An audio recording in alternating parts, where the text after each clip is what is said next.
doblar nuestro corazón, nuestro espíritu, Señor, donde tú nos vas a enseñar las mejores lecciones que podemos aprender, Señor. Gracias por mantenernos siempre postrados, humillados delante de tu poderosa mano, Señor, sabiendo que ahí encontramos nuestra seguridad, sabiendo que ahí encontramos, Padre, ese secreto que solamente tú sabes dar a aquellos que se humillan, Señor.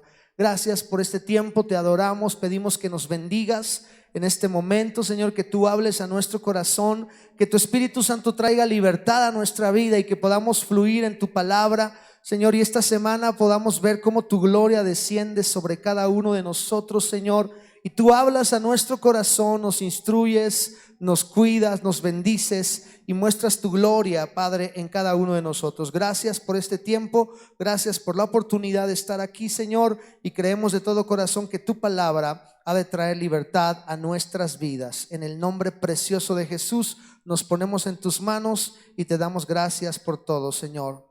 Amén, amén. Muy bien, tome su asiento esta tarde. Es bueno verle en la casa de Dios el día de hoy. Es bueno encontrarnos con su presencia y saber que no hay lugar más hermoso que estar ahí postrado, humillado, doblando nuestro corazón, no solamente nuestras rodillas, sino doblar nuestro corazón y poder saber que el Señor tiene propósitos para nuestra vida y que en cada una de las cosas que Él hace está cumpliendo su plan perfecto en nuestros corazones. Y bueno, hoy comenzamos nuestro fin de semana nuevamente aquí en casa en Palabra de Vida. Como usted sabe, estamos teniendo ya 3 reuniones y hoy quiero comenzar el primer tema. Me toca abrir este tema de Uno Más para Cristo. Seguimos en la serie Uno Más para Cristo, pero hoy quiero compartir con ustedes, va a ser el inicio, mañana continuaremos con ello. Siempre nosotros nos hemos preguntado, porque estamos hablando de cómo podemos ganar almas para Cristo, y hoy en día vemos muchísimas estrategias, muchísimo marketing dentro de las iglesias. Vemos iglesias que crecen, otras que no crecen, y entonces nos preguntamos, bueno, crecimiento, cuando hablamos de crecimiento hablamos de iglesias que de repente ya son muchas personas, de repente son miles, de repente son cientos, e iglesias que se mantienen por años, tal vez con la misma cantidad de personas, y la pregunta es, ¿cuál es la verdadera iglesia exitosa? Y sobre todo yo quiero enfatizar lo que hemos estado hablando en esta serie Uno Más para Cristo. Tú y yo somos los encargados de proclamar el mensaje de Jesucristo. Nadie va a hacer nuestro trabajo. Dice la palabra que aún los ángeles anhelan predicar lo que nosotros hacemos, pero muchas veces tú no lo haces. Entonces con esta serie estamos desafiándote a que tú lleves la palabra a aquel que lo necesita. Pero entonces llega un punto donde me hago esa pregunta: ¿cuál es la estrategia correcta para que porque una vez que tú compartes a Cristo, una vez que tú llevas el mensaje, tú cumpliste el 10% del trabajo? Billy Graham decía, yo se los comenté hace un tiempo cuando empezamos esta serie, que solamente ganar un alma tienes que esforzarte el 10%. El 90% es llevarla a un proceso donde la persona vaya a una iglesia, se congregue, crezca en Cristo, se desarrolle y sobre todo cumpla un ministerio. Ese es más trabajo. El 90% del trabajo implica eso. O sea, ser ganador de alma resulta relativamente, y lo digo entre comillas, relativamente fácil. Y yo pregunto, si lo fácil no lo hacemos, ¿cómo será lo difícil? Me acuerdo mucho cuando el profeta Jeremías dice: si corriste con los de a pie y te cansaste, ¿qué será cuando vengan los de a caballo? O sea, necesitamos estar preparados nosotros para poder no solamente ganarlos para Cristo, sino llevarlos a un proceso de crecimiento. Entonces yo me hago la pregunta: ¿cuál era la estrategia o cuál es la estrategia correcta para proclamar o para tener éxito en la proclamación del evangelio? ¿Cuál es la estrategia que la iglesia debe tener? ¿Cuál debe ser el marketing? Porque hoy en día hablan de marketing, ¿no? Como si la iglesia o el evangelio fuera un producto y de repente se vendiera al mejor postor, ¿verdad? Y queríamos presentarle el mejor empaque, ¿verdad? Le decimos a la gente: no, ven como tú seas. Claro, es importante saber que Dios te acepta tal y como eres, pero Él busca que tú cambies. ¿Cuántos dicen amén a eso? Y a veces en el afán de ganarlos para Cristo le decimos, no te preocupes, aquí mira, aunque tú sigas siendo pecador, aunque sigas yendo a los bailes, de todos modos Dios te ama. Claro, Dios te ama, pero a veces hemos creado una cultura de gente en las iglesias que no tiene convicciones, que en realidad está en una iglesia pero no está cumpliendo con la gran comisión. Entonces la pregunta es, ¿cuál era el marketing de la iglesia primitiva? ¿Por qué tuvieron tanto éxito en la proclamación del evangelio? O sea, ¿por qué lograron abarcar 12 personas como cabezas? Porque eran 12 discípulos y luego 120 debajo de ellos. ¿Cómo lograron esos 120 poder impactar al mundo? Claro que después de esos 120 se agregan 3,000 personas, pero como toda multitud sabemos que no todos estaban comprometidos. Yo no sé cuánta gente usó Dios para poder expandir el evangelio. Lo único que yo sí sé es que la estrategia que ellos tenían era efectiva y sigue siendo efectiva.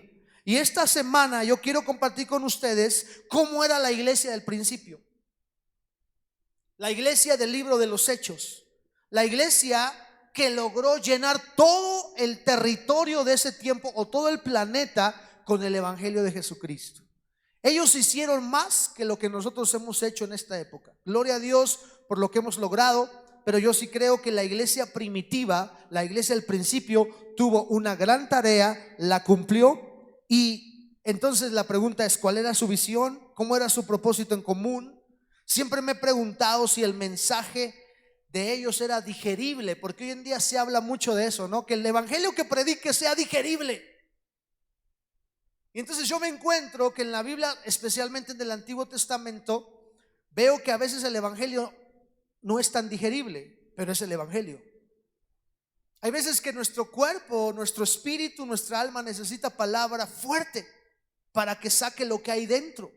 Entonces hoy en día se habla mucho de un evangelio digerible, pero yo no sé si el evangelio que predicaba la iglesia primitiva era digerible como nosotros lo entendemos. Era cristocéntrico, de eso estoy seguro que era cristocéntrico. La otra pregunta es, porque hoy en día está de moda que el evangelio sea relevante. Se usa mucho ese término, ser una iglesia relevante, ¿no? Somos una iglesia relevante porque pintamos de negro las paredes, porque pusimos luces, porque pusimos servidores en la entrada, porque pusimos un cartel que dice bienvenido a casa. A veces pensamos que eso es ser relevante. Y yo pregunto, ¿la iglesia primitiva era relevante? Y todas esas preguntas que yo me hice dieron como resultado analizar el evangelio de alguien que predicó el evangelio y que tuvo éxito en la predicación del evangelio. Porque si se trata de aprender de alguien, voy a aprender de alguien que tuvo éxito. No es bueno que aprendas de alguien que no ha logrado nada, ¿verdad? Tú no puedes aprender de alguien que te hable del amor si él está peleado con todo el mundo, ¿no?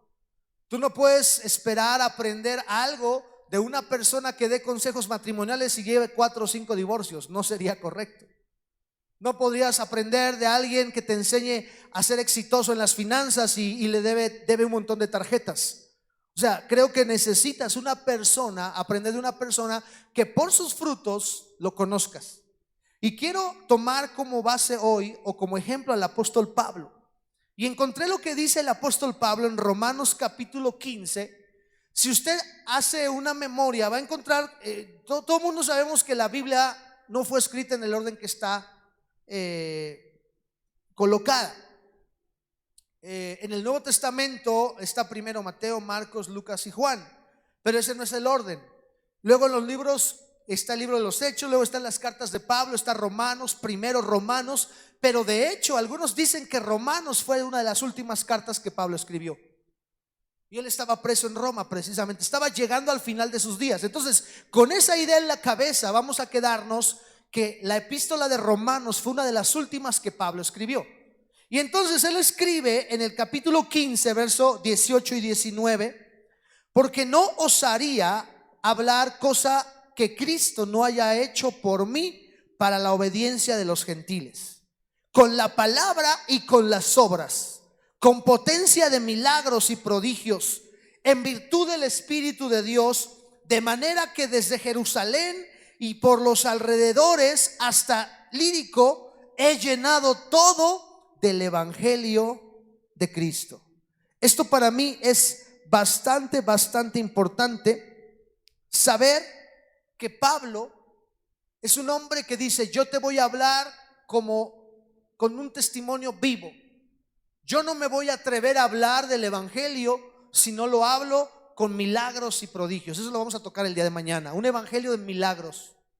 La iglesia que quiere ganar uno más para Cristo tiene que creer en milagros. Yo creo en milagros. Yo sigo creyendo que Dios hace milagros. Mucha gente piensa que los milagros acabaron, pero esta iglesia cree en los milagros, y en esta pandemia hemos visto milagros grandes de parte de Dios, y vamos a seguir viendo milagros más grandes todavía, porque yo no puedo creer en un Dios que es real y no creer en milagros. Yo creo en milagros. Pero bueno, dice Pablo: he llenado todo con el evangelio de Cristo. Su estrategia es muy diferente a la nuestra. Hoy en día, como pastores, hemos enfrentado muchas corrientes de pensamiento, entre ellas el asunto de ganar cada día gente para Cristo. Y en ese afán de ganar gente para Cristo y de ser una iglesia pues relevante, por así llamarle, hemos caído en estrategias que no son de Dios. Tenemos que decirlo. Hay iglesias que están creciendo, pero no están creciendo con la estrategia de Jesús. Están creciendo como un marketing, como una empresa. Ven la iglesia como una empresa para generar recursos o para ganar personas, porque las personas traen recursos. Nosotros hemos entendido que hablar de Jesucristo implica sí hacer proselitismo, llegar a un mensaje correcto, pero sobre todo que la gente sea transformada. Entonces tenemos que recordar que los métodos humanos no son los métodos de Dios. Es que a veces queremos usar el marketing cristiano, y entonces de repente vemos iglesias muy parecidas unas de otras, que tal parece como que si fueran unos Starbucks, o si fueran Walmarts, o si fueran McDonald's, ¿verdad? Con los mismos colores, el predicador, la misma forma de vestir, ¿verdad? El mismo mensaje, porque tal parece que es un marketing. Pero entonces viene a mi mente lo que Isaías 55:8 dice. El Señor dice: mis pensamientos no son como los suyos, ni mis caminos o mis maneras como las tuyas. La iglesia de este tiempo necesita, sí, claro, usar y conocer la sociedad. Alguien dijo que aquel que no conoce su propia historia está condenado a repetirla. Entonces yo necesito conocer el estado de las ovejas. Necesitamos conocer cómo son los jóvenes actualmente. Necesitamos conocer cómo son la gente, los millennials, cómo es la gente de la tercera edad, cómo es la gente mayor. O sea, necesitamos conocer, pero tenemos que entender que el mensaje que Jesucristo nos dejó sigue siendo vigente. Y entonces vamos a meternos a rebuscar un poquito cómo era la iglesia al principio. Yo estoy seguro que una iglesia que sigue el modelo de la iglesia primitiva es una iglesia que va a tener éxito. Y yo quiero tener éxito para la gloria de Dios. No éxito según el mundo. No que la gente voltee y me diga: necesito que vengas a darnos seminarios porque estás creciendo. A veces nos ponen a dar seminarios a cada persona que no sabe ni de lo que está hablando, nada más porque su iglesia creció. Cuidado con ello.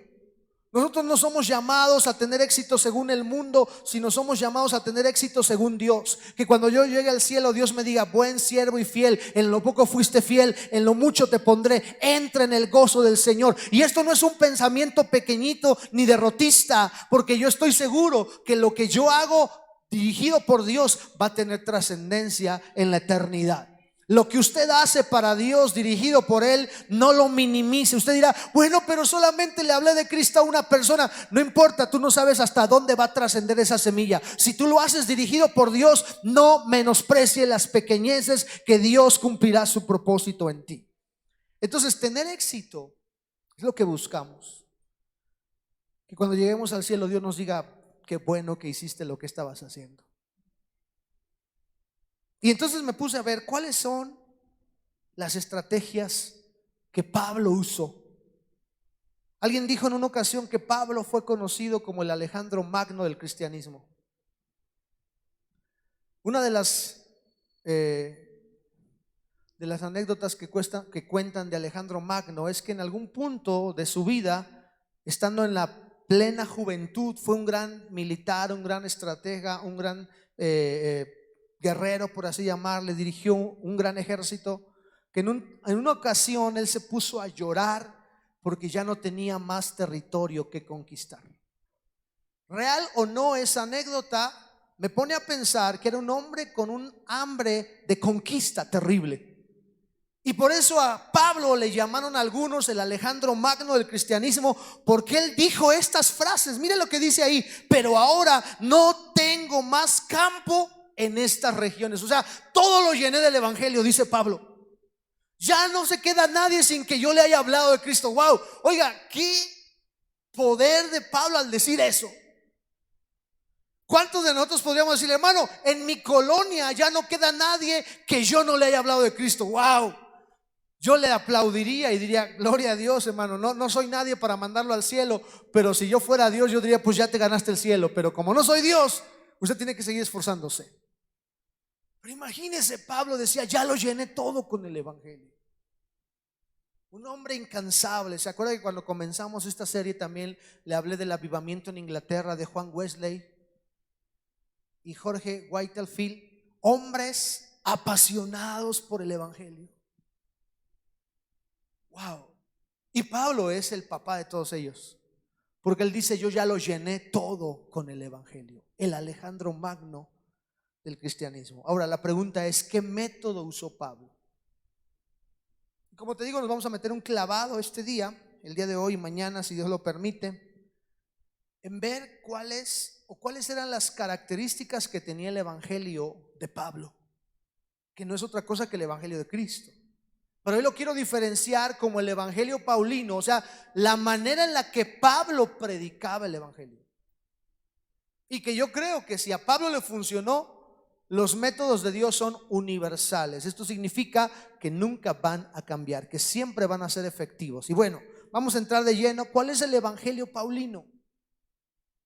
Si usted no sabe cómo hablar de Cristo, si usted no sabe cuáles son las características que debe tener una iglesia exitosa, vamos a aprenderlas hoy. Porque por un lado deseo que usted descubra de qué manera Pablo predicaba el evangelio, y también deseo que usted, como integrante de esta comunidad cristiana que es Palabra de Vida, pueda crear esa atmósfera para que en este lugar podamos tener las características que vamos a mirar hoy, que en realidad son 7. No vamos a poderlas ver las 7 hoy, pero Pablo tenía 7 características en su predicación, 7 formas o 7 ingredientes, por así llamarle, que hacían que el evangelio de Pablo fuera delicioso. Cuando usted come una comida deliciosa, usted regresa por esa comida. El evangelio que Pablo predicaba, dirigido por Dios, era un evangelio agradable, que la gente buscaba.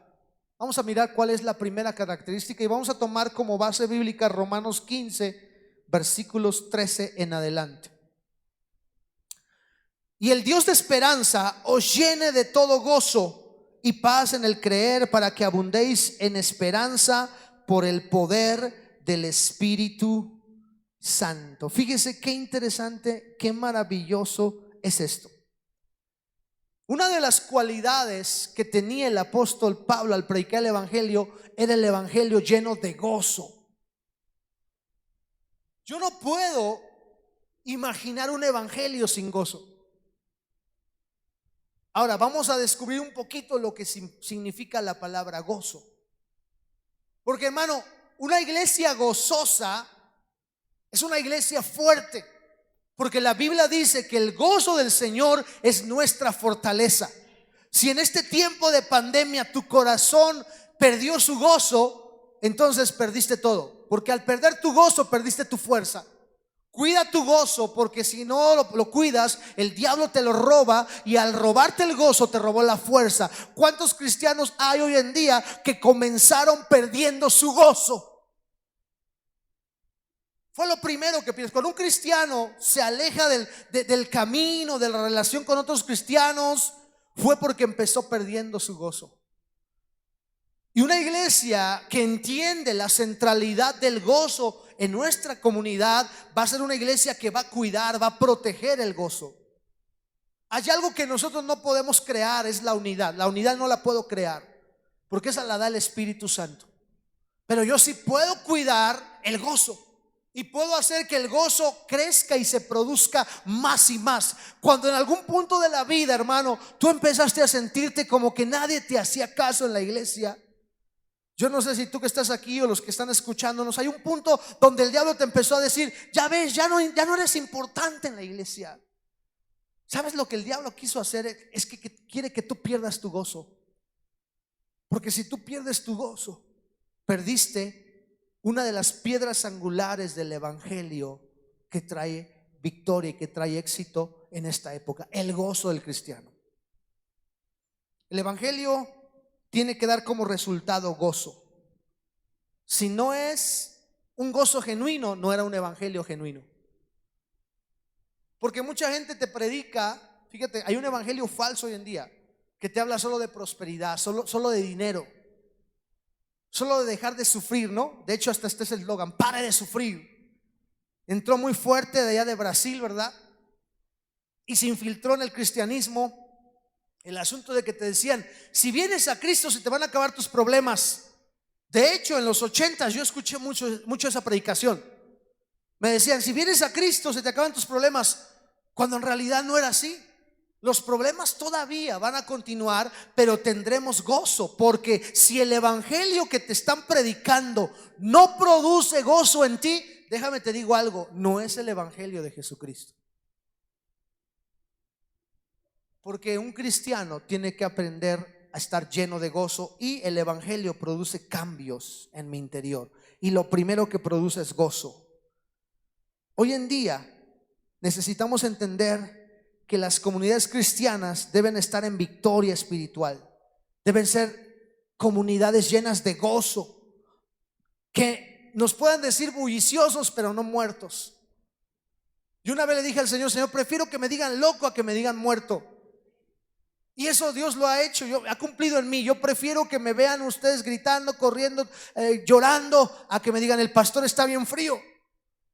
Porque yo deseo que el gozo que Dios ha puesto en mí lo pueda reflejar. Hermano, cuando alguien va a un estadio, allá gritan y no les da vergüenza. O sea, no es que yo no me guste el fútbol, me gusta de repente el fútbol, pero no me considero fanático del fútbol. Pero yo conozco gente que, aún cristianos, que en el estadio sí gritan ¡ah!, y se desgañotan, pero en la iglesia ni siquiera la mano levantan.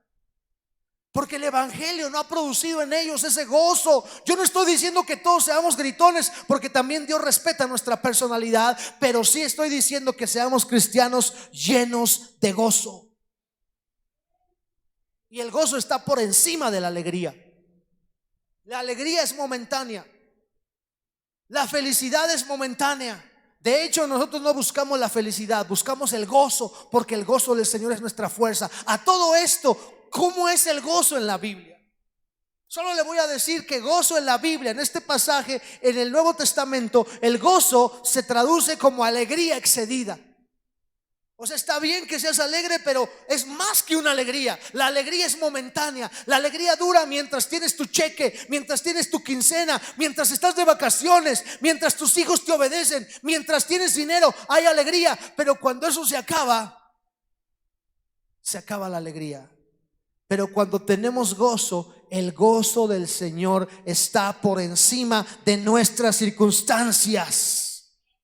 Por eso una iglesia que predique el evangelio debe predicar un evangelio de gozo.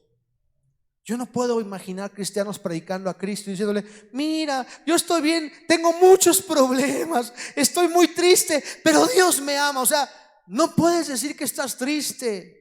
A lo mejor la tristeza viene un momento, pero nos levantamos y decimos: el Señor prometió que estaría conmigo todos los días.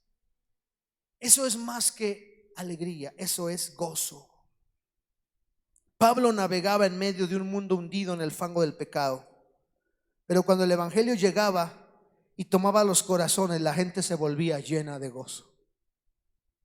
Hoy en día necesitamos cristianos, ustedes como creyentes, que se vean gente llena de gozo.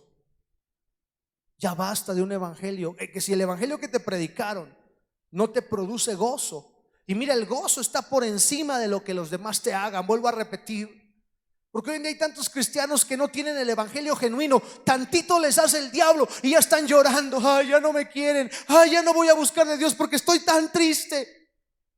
porque el gozo no ha llegado a sus vidas. Pero gloria a Dios, porque en esta iglesia predicamos un evangelio de gozo, un evangelio que nos da paz y alegría, como viene ahorita más adelante, en medio de la tormenta, porque el gozo es el comienzo de un evangelio exitoso. El Señor Jesús no trazó el evangelio para que la gente viva apesumbrada, hermano. Él no vino a morir en la cruz del Calvario para que seamos personas trágicas y negativas. Él vino a que tu rostro cambiara. ¿Cuántos dicen amén a esto? Algunos dicen, ay hermano, es que así es mi cara, perdóneme, pero que Dios hasta la cara te puede cambiar. De verdad, hermano, si Dios cambia corazones, que no le costará trabajo cambiarte la cara. Que tú no la quieras cambiar es otra cosa, pero Dios hasta la cara nos cambia, porque su gozo se refleja en nuestro corazón, pero también se refleja en nuestro rostro, porque Él no vino a morir para que la gente estuviera toda agria, toda amargada, toda agüitada. Dios busca gente que esté llena del gozo de la presencia de Dios. Y en esta iglesia tenemos que predicar acerca del gozo. ¿Cuántos dicen amén, hermanos? No predique un evangelio de tristeza, predique un evangelio que produce gozo. Ya el mundo está aburrido de la tristeza, está cansado de la tristeza, pero el evangelio de Cristo produce un gozo que el mundo no sabe dar. ¿Cuál era la segunda característica del evangelio paulino? La paz. Y quise empezar con el gozo. Bien podía haber empezado con la esperanza o con la paz, pero yo entiendo que del gozo se desprende todo lo demás. El Dios de esperanza os llene de todo gozo y paz. Hermano, ahora déjeme decirle algo. Sin paz no hay gozo, o es un gozo fingido. El evangelio que predicamos debe ser un evangelio que produzca paz en el corazón de la gente. Y una vez aprendí de alguien que decía, paz no es ausencia de problemas, porque no te estamos predicando que si Cristo te da paz tus problemas se van a acabar. No, no, no. De hecho puede ser que tus problemas se acrecienten, pero entonces es donde Dios opera su paz en tu vida. Porque me decía este hombre, la paz es no ausencia de problemas, sino aunque tengas problemas, aunque estés en medio del ojo del huracán, tú te puedas sentir tranquilo porque Dios está en control de todas las cosas. Ese es el evangelio exitoso, un evangelio que habla de la paz. Cuando hay paz y gozo es diferente. Estamos llenos de gozo y de expectativa, aunque a veces no entendemos los planes de Dios porque nuestra mente no lo cacha, pero nuestro corazón sabe que Dios dijo que daría paz y Él va a cumplir esa promesa. Aunque nos quedamos perplejos ante ciertas circunstancias, podemos estar confiados en que su palabra va a ser respaldada porque Dios mismo la dijo. Y la paz es algo que en este tiempo la gente necesita. Preséntale al mundo un evangelio de paz y seguro que te lo compran. Pero a todo esto, ¿qué es paz? La palabra paz es la palabra eirene, que significa quietud, descanso, la paz del Mesías, pero también la palabra eirene significa para unir. La paz que Cristo ofrece no es como el mundo la da. Es una paz que solamente viene de Él. El mundo te puede ofrecer un seguro de vida, te puede ofrecer paz. Paz momentánea, ¿no? Por ejemplo, ahora que estuvo todo este problema de la pandemia, yo me acordaba que todavía no he activado mi seguro de vida de la Iglesia de Dios, porque la Iglesia de Dios tiene un seguro para los pastores. Y yo me acordaba cuando estábamos en el mero problema, cuando teníamos miedo de que nos fuéramos a contagiar, yo me despertaba en la noche y decía, ay Dios mío, que ya amanezca para ir a la oficina y activar mi seguro de vida. No sé que me vaya a morir y voy a dejar a mi esposa sin nada. Yo no sé cuántos de ustedes alguna vez les pasó en esta pandemia eso. Yo ya estaba pensando que si se moría, con qué lo iban a enterrar, que en qué lugar lo iban a guardar, que usted no tenía ni para la caja. Yo sé que en algún punto todos pasamos por esto. Pero gracias a Dios, porque la paz que Cristo nos da sobresale encima de nuestros problemas. Y luego nos acordábamos y decíamos: oye, pero ¿por qué me tengo que preocupar si Dios dijo: mi paz os dejo, mi paz os doy? Tengan confianza, en el mundo tendréis aflicción, pero confíen, yo he vencido al mundo. Y entonces venía descanso, al grado que todavía no voy ni activo mi seguro de vida, pero ya tengo que irlo a activar. Tengo que acordarme que esta semana tengo que hacerlo, porque la paz que Cristo nos da es una paz que está por encima del bienestar que puede ocurrir. Porque yo sé que en algún punto tal vez haya personas aquí que ya tengan la vida resuelta y que digan: bueno, gracias a Dios ya tengo mi futuro asegurado, ya no me va a faltar dinero, tengo mis ahorritos, tengo mis propiedades, estoy rentando una casa, entonces por lo menos de aquí puedo pasar bien mi vejez. Eso te da una paz. Pero tú no sabes si en algún punto viniera alguna catástrofe. Pero cuando tienes a Cristo, tú estás seguro de, aunque que vengan las catástrofes, el Señor prometió darte paz y que estaría contigo todos los días. Esa paz está por encima de las circunstancias. Tener un descanso porque estás unido al Señor Jesucristo. Cuando tú predicas un evangelio como el paulino, no necesitas cambiar de color la fachada de tu iglesia. No necesitas que tu pastor cambie la corbata por jeans, ¿verdad? Porque el evangelio poderoso de Jesús, que produce gozo y que produce paz, va a hacer que la gente venga corriendo a los pies de Cristo. Esa es la mejor estrategia. Y hay algo más que el evangelio de Pablo, el evangelio paulino, el evangelio que Pablo predicaba. Y repito, el evangelio que Pablo predicaba era el evangelio de Cristo, perdón. El evangelio que él predicaba estaba lleno de esperanza. Dice: el Dios de esperanza. Y repite: para que abundéis en esperanza. Esperanza, encontré que es una palabrita muy significativa en el Nuevo Testamento. Y la palabra esperanza es la palabra elpis. Y acuérdese usted que fe es la palabra pistis en griego. Y elpis es esperanza. Entonces hay no un poquito, sino hay un gran porcentaje de fe en la esperanza. Porque la palabra esperanza significa anticiparse. No sé si la puse en la siguiente, creo que sí. Esperanza es anticiparse, es expectativa, es confianza y es fe. Hoy en día el mundo no tiene esperanza, pero nosotros tenemos una esperanza en Dios.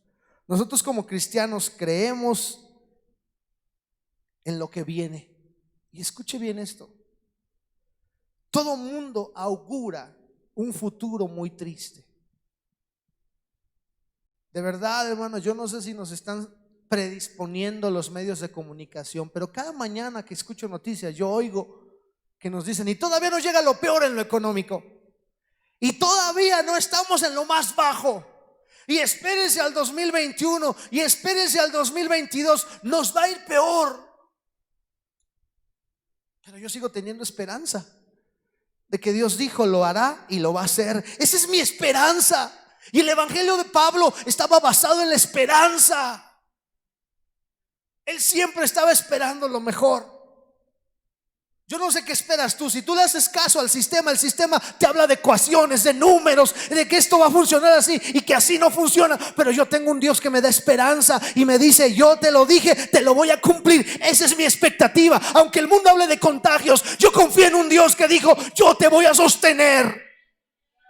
De verdad, hermano, esa es mi esperanza. Y ese es el evangelio que tenemos que predicar. Hoy en día veo a cristianos más razonadores y menos esperanzados.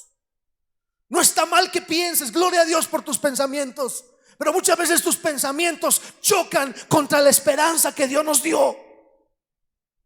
A mí me encanta confiar en Dios, aunque digan que soy idealista, aunque digan que soy tonto. Yo confío en un Dios que dijo que lo hará, porque yo creo que si Él dijo que lo va a hacer, yo sigo confiando que lo va a hacer. Esa es mi esperanza. Yo le creo más al Espíritu Santo. Yo le creo más a Él porque Él dijo que lo haría y lo va a hacer.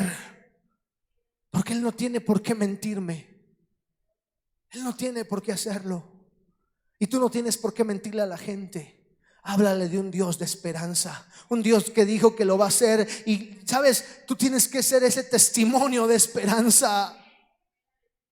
No puedes solamente hablar de algo que desconoces, habla de algo que has vivido. Así que si en este tiempo tu esperanza se ha perdido, Dios te la puede devolver. Esperanza es confiar, es anticiparme, prepararme para lo que viene. Pero a veces somos tan razonadores que esperamos hasta que suceda para estar listos. Cuando Dios dice anticípate, esa es la esperanza. Antes de que venga, tú te estás preparando ya. Porque yo he aprendido desde los salmos que antes del disfrute primero viene el deleite. Yo quiero terminar con esto esta tarde. Para mí es muy importante que usted se quede con esto en su corazón. Muchas veces nuestra esperanza ha sido robada por un sistema que nos habla cada día de cosas malas, de cosas terribles. Pero mi esperanza, escuche bien esto, mi esperanza está en un Dios que prometió y que lo va a cumplir.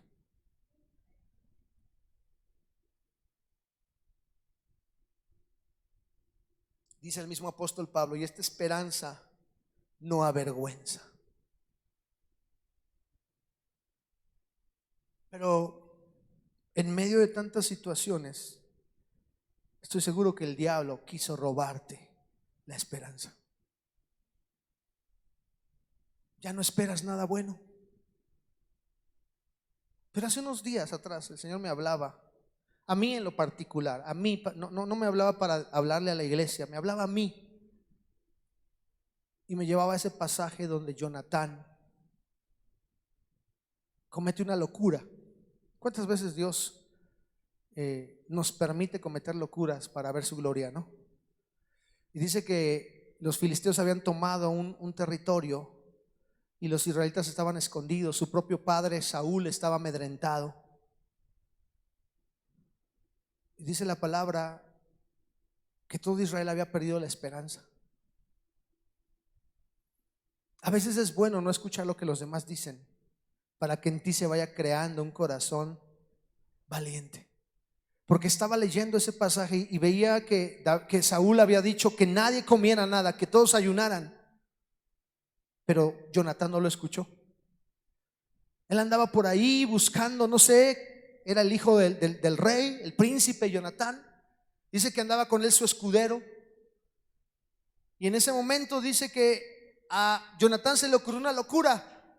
Porque tenía esperanza, quiero pensar. Y vuelvo a repetir, eso fue algo para mí, pero ahorita el Señor me lo trae a mi corazón para que se los cuente. Porque muchas veces el diablo nos ha hecho que perdamos la esperanza y ya no hacemos locuras. ¿Qué hizo Jonatán? Dice que dijo, vamos a pasar del lado de estos incircuncisos. Y me gusta mucho esa frase porque yo la he usado mucho a lo largo del ministerio en el que Dios me ha permitido desarrollar por su gracia. Siempre he dicho, Señor, pues a lo mejor tú haces algo. Y dice que Jonatán dijo, quizá Jehová haga algo. Y lo mejor es que cuando hay un loco, lo mejor es que haya otro loco que le siga. Porque el escudero dijo, pues si tú vas, yo voy. Si tú dices brinco, yo brinco. Y los dos fueron. Y Dios les dio una gran victoria, porque había esperanza en ellos. Pero la esperanza de que no habían escuchado que Saúl había dicho, no comas, ayuna, dice la Biblia. Y eso fue lo que yo le pedí al Señor. Señor, necesito esa miel. Porque dice que estaban cansados, agobiados.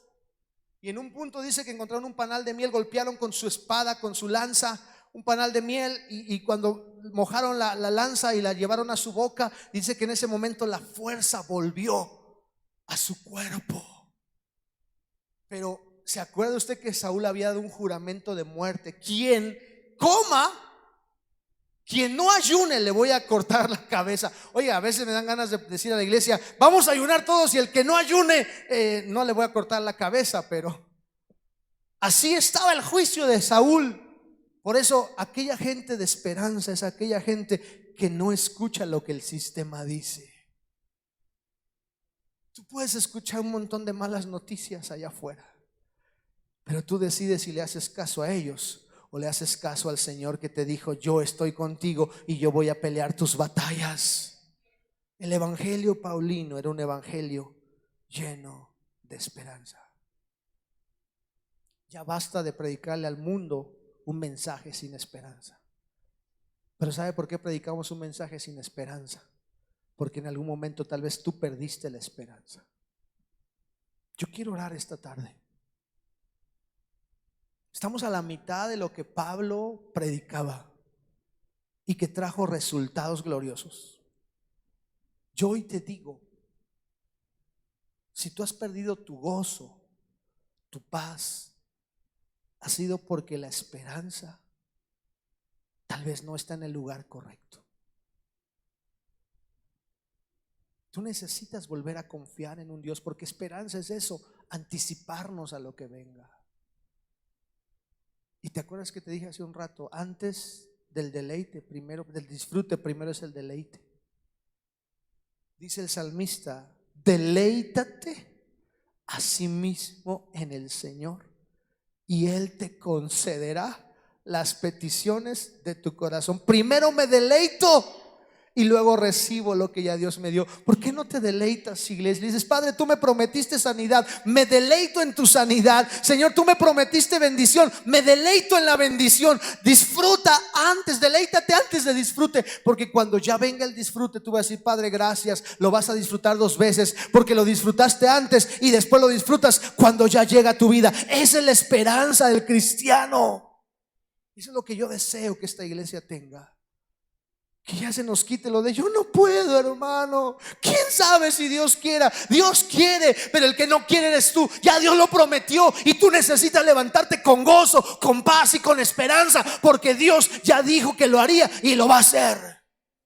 Y ese evangelio que tú creas y tú lo prediques allá afuera va a hacer que muchas personas vengan al conocimiento de Cristo y su palabra fluye sobre tu vida. Padre, te doy gracias esta tarde por este tiempo en el cual podemos analizar un poco lo que era el evangelio que Pablo predicaba. Un evangelio que sigue siendo poderoso, que no ha cambiado. Un evangelio lleno de gozo, donde el gozo del Señor sea nuestra fortaleza. Un evangelio lleno de paz, donde en medio de la incertidumbre podamos saber que tú estás en control de todas las cosas, pero también un evangelio lleno de esperanza, Señor. Un evangelio donde yo pueda deleitarme antes de que venga la crisis, antes aún de que venga la bendición. Yo me estoy deleitando en el Dios de mi salvación, porque Él prometió que lo haría y lo va a hacer, Señor. Yo confío en ti, mi esperanza se anticipa. Yo me deleito en ti, Señor, antes de anticiparme al peligro, antes de anticiparme a lo negativo, me anticipo a las cosas buenas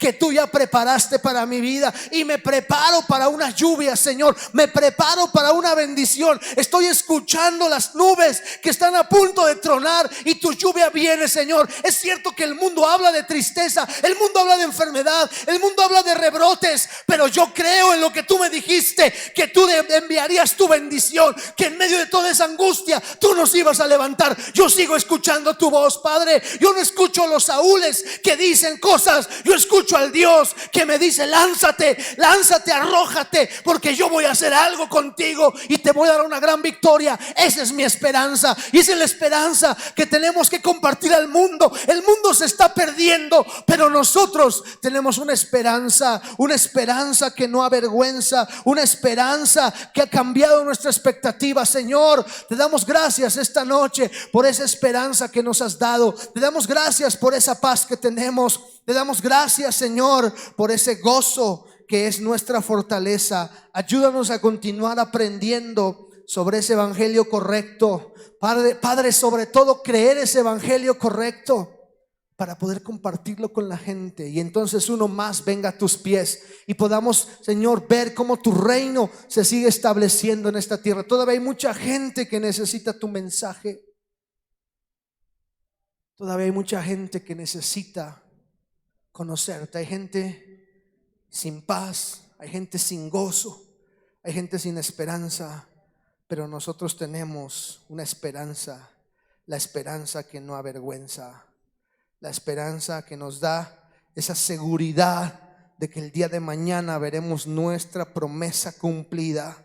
Aunque el mundo diga lo contrario, Señor, aunque las voces se levanten a decir lo contrario, confiamos en un Dios de esperanza, un Dios que me ha dado expectativa, un Dios que me da confianza, porque mi fe está en el Dios que prometió que lo haría y lo va a hacer. Señor, gracias por este tiempo, gracias por esta palabra. Si alguien aquí ha perdido su esperanza, Padre, que hoy resucite su esperanza. Si alguien aquí ha perdido su paz, Señor, Padre, dale la paz que sobrepasa todo entendimiento. Si alguien ha perdido su gozo, Señor, vuélvele la fuerza, que la fuerza venga a su vida, porque el gozo del Señor es nuestra fortaleza. Gracias por lo que tú vas a hacer en cada uno de nosotros. Gracias por tu voluntad y tu propósito que se ha de cumplir en nuestros corazones. Bendecimos a mis hermanos que están aquí, bendecimos a mis hermanas, a mis hermanos que están en transmisión, les bendecimos en tu nombre y confiamos que tú cumplirás tu buena palabra en cada uno de nosotros. El día de mañana, Señor, nuevamente nos veremos aquí, Padre, para seguir adorando y exaltando tu nombre en tu presencia. Gracias por esta oportunidad y confiamos que tú cumplirás tus palabras en cada uno de nosotros. En el nombre de Jesús te doy gracias. Amén. El día de mañana, no olvide que hay cambio de horario. El día de hoy el reloj cambia. Usted tiene que atrasar su reloj 1 hora. O sea que ahorita serían las 6:18 para que lo tome en cuenta. Y mañana comenzamos nuestra primera reunión a las 9 de la mañana y la segunda la tenemos a mediodía. Así que, hermanos que nos están siguiendo en la transmisión, si tiene lugar para mañana, hágalo puntual, venga puntual y vamos a gozarnos juntos en la presencia de Dios y vamos a pedir que su Espíritu nos siga guiando a toda verdad en estos días. Despedimos esta transmisión y les enviamos un cordial saludo y nos vemos el día de mañana aquí en línea o presencial. Dios les bendiga.